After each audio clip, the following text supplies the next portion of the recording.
that I'll be spending some quality time in the engine room.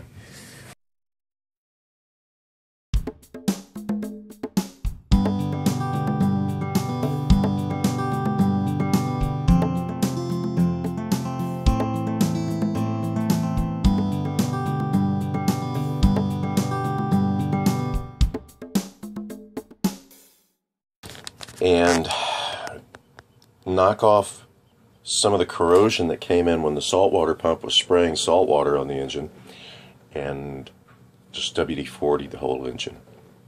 Josh, the mechanic, in fact, said you can't use too much WD-40 on it. Just, you really soak it with WD-40, knock the corrosion off, and then soak it with WD-40.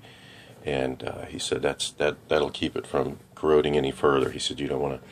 Volvo parts are very expensive. He said the Volvo engines, he said this engine's bulletproof. He says great engine. He got in and spun the turbo up and with his finger and said, there's no play in it. It's in great shape. Everything looks good, but he said the corrosion thing, you can tell some salt water's been on it. So yeah, we gotta get in there. He said change the oil filter out. He said you can see where it's corroding. You don't want that thing to pop a leak and pump all your oil out. So I'm going to get in there and get numbers off the engine wherever I can, and I think it's a 60 horse turbo diesel, 63. I'm going to get numbers off of it. We're going to let Josh take the saltwater pump off next weekend, and he's going to rebuild it, and then we'll do the complete service, which includes radiator flush, oil change, all the filters. It's got 2 or 3 engine diesel filters, and it's got an oil filter. And it's got 2 or 3 air filters. Anyway, so when I get the numbers off the engine, I'll be able to figure that stuff out. So I'll take you in the engine department with me. I'll probably use my GoPro in there, and we'll get a video of what's going on. Alright, I did want to show you guys some progress we made on cleaning the toilet and the forward head. Fascinating subject, eh? Anyway, let me show you what we've done, how we clean the forward head out. I think the first mate's going to do a little more of an in-depth video on this. Alright, so the forward head, we, first mate came up with an idea that, to use vinegar. I think she read it in a forum. Anyway, the forward head it had black encrusted in like calcium deposits, black something or other encrusted in calcium deposits all the way around. I chipped it off with a screwdriver, but I couldn't get like down very far down in. Anyway, let me pump it out dry. The pipes, feed tubes still have crap in it, so you can see, as in seawater crap that was growing probably in the pipes. But yeah, it just cleaned the heck out of everything down in there. Now what you see here is that's, again, sediment from the inlet pipe to the head. But yeah, that pretty well took care of it. It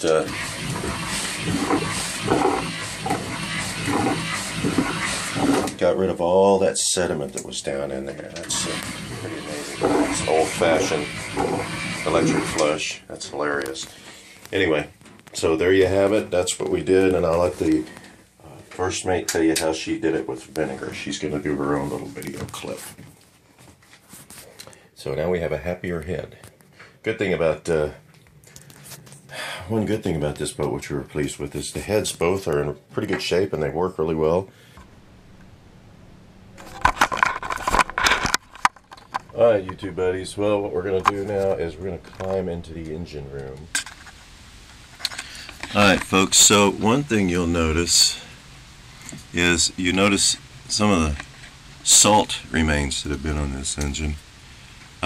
It's because this, and you can see we've got a rag around it, because it was squirting a stream that came up like this, just a thin stream right across the engine when I found it out at Catalina Island last trip. So we got salt deposits around the engine. I got to knock those off and knock some of that rust off and spray it all down with WD-40. I'm working on this connector here now. But yeah, you can see salt deposits pretty much all down the engine. So I'm going to knock all that off. There's a secondary Volvo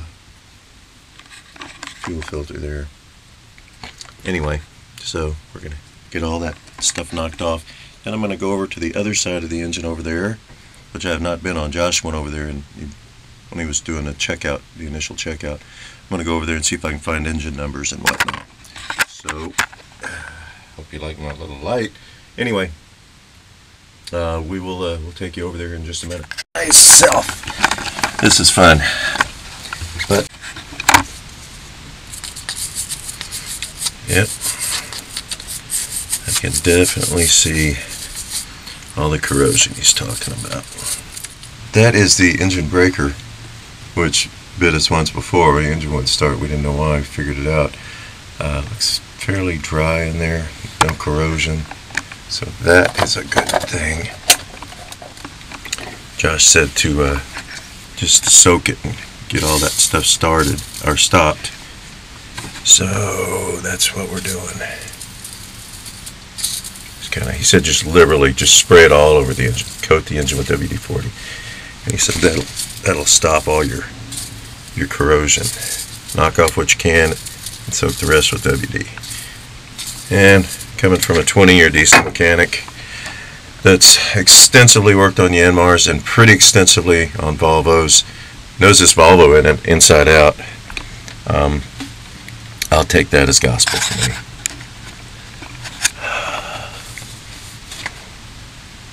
I've got to take that inverter out, that great big 5,000 watt inverter, and figure out what's wrong with it. I can handle that. Oh, hey, we've got an actual switch up here and a light. Oh my gosh, how about that? Okay, so we do have a light over on this side. So I can take the goofy looking light off my head now. Very cool. Do need to get a cover for it and replace one of the bulbs though. Alright, so I'm going to crank the diesel up. I'm going to go down there and see how badly the salt water pump is leaking, and we will take you guys down there with me.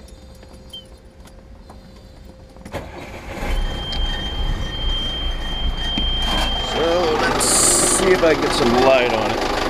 Yeah, you can see it. Salt water pump. So that will be rebuilt.